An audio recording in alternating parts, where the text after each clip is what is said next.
Joining me now is the Democratic Congressman Jamie Raskin of Maryland. He's the ranking Democrat on the House Oversight and Accountability Committee. He previously served as the lead House manager for Donald Trump's second impeachment trial, as well as a member of the select January 6th committee. Congressman, good to see you. And by the way, Donald Trump has brought up you, the committee members, as people against whom he would have retribution, suggesting that you should all be imprisoned.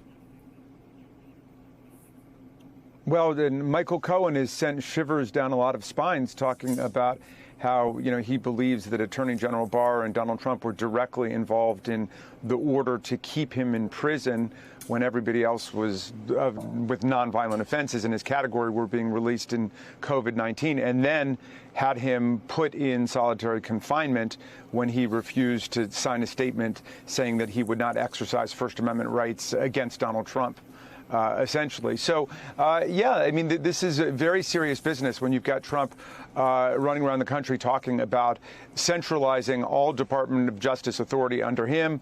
Russell Vought, who's his former OMB director and the head of this Center for Renewing America, is talking about bringing the Department of Justice directly under the president, violating the tradition of prosecutorial independence, and essentially centralizing all executive power there for the purposes of going after, as Donald Trump says, his political opponents, which appears to be his central agenda for a second term. It's one of vengeance and vindictive action towards people he views as not sufficiently supportive of him and his family. I want to ask you about what Russell Vought wrote and about Project 2025, because this idea of centralizing and increasing executive authority is something other presidents have tried, and people have pushed back again. Nobody has done it or suggested it the way Donald Trump has, but they're really suggesting it in the Heritage Foundation in Project 2025. And the problem with this is that people tend to be relatively supportive of the president having more authority, the executive having more authority,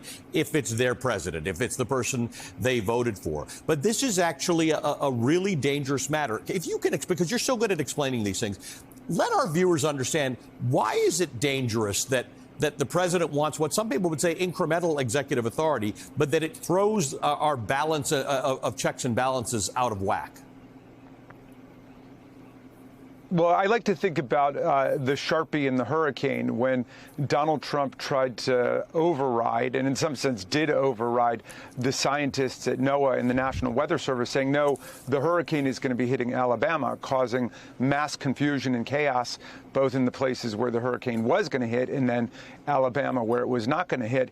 But that's what they want to do to the entire federal government. They want to override professional expertise and the protections of the civil service. They want to create something called Schedule F and take tens of thousands of jobs that are now protected in the professional civil service, put them directly under the president to appoint political flunkies and sycophants, and then those people will just do the will of the president as they talk about setting up detention camps for immigrants, mass deportations, much more aggressive action against abortion to ban abortion drugs in the country. I mean, right now, 1/3 of the women in America live in states where abortion is criminal. They want to make that go nationwide, and including Speaker Johnson. I mean, they are on the Life Begins at Conception Act, and that's very much part of what they want to do. So if you haven't read The Handmaid's Tale, read it, because a lot of that is the formula for the Christian white nationalism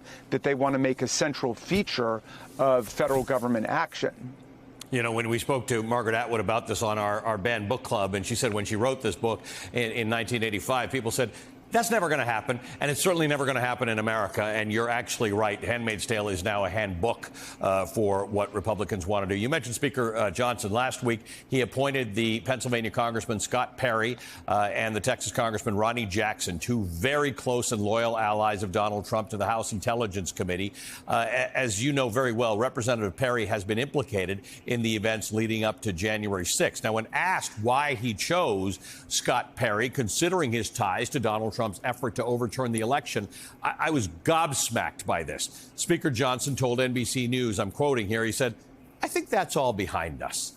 I mean, those are his words. I can't, it's not behind us in any way. Well, when they say it's behind us, what they mean is it's in front of us.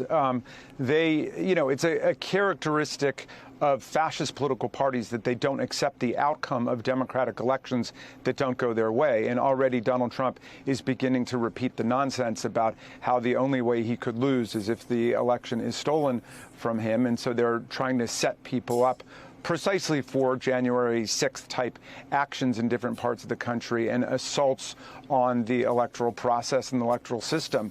The leaders around Donald Trump echo him in saying that the 2020 election was stolen, despite the fact that Joe Biden won by more than 7 million votes, 306 to 232 in the Electoral College, and they won't accept it. But Trump has pardoned a series of political criminals, including Michael Flynn, Roger Stone, Steve Bannon, Paul Manafort, Dinesh D'Souza. They now form the inner coterie of his political campaign.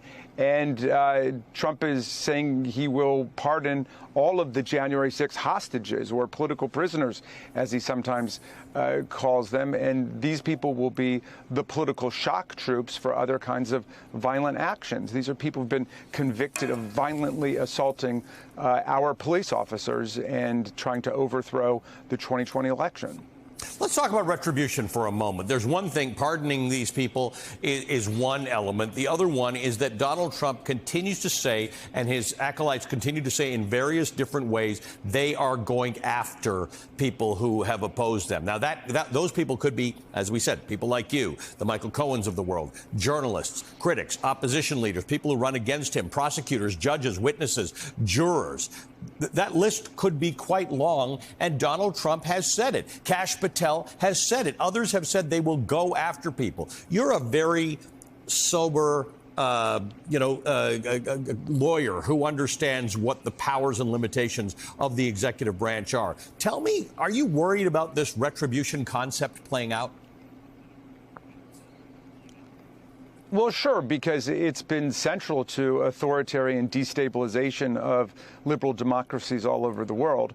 Right now, they're invoking it so promiscuously because they want to try to distract people from the fact that a jury of Donald Trump's peers, 12 New Yorkers, found beyond any reasonable doubt that he was guilty of 34 different criminal counts. And so they have to attack the system of the rule of law itself. I mean, if you were really defending the rule of law, you wouldn't go around saying, well, now we're going to turn the prosecutors and police against you. You would be saying we're going to restore the rule of law, which is what we've been saying all along against Donald Trump. When they tried to violently overthrow the 2020 election, our answer was, well, we're going to violently overthrow the 2024 election. No, we said we're going to try to build in safeguards so you can't do this again. So we've got one political party that is trying to stand for the Constitution, for the rule of law, and another that is quite overtly now talking about a post-constitutional America. Yep. I mean, if you look at this article in the Washington Post this morning about Russell Vought, I mean, they are really trying to do what Donald Trump has repeatedly urged, which is to set the Constitution aside. And that's an absolute betrayal of our entire history and everything the founders fought for, everything that veterans in America fought for, and everything that people in the armed services today are fighting for, and everything that our communities stand for across the country. So we've got to let people know that this is a direct attack on our system of government. Congressman, it's always good to see you. Thank you for joining us this morning. We appreciate that. The Congressman Jamie Raskin is a Democrat of Maryland.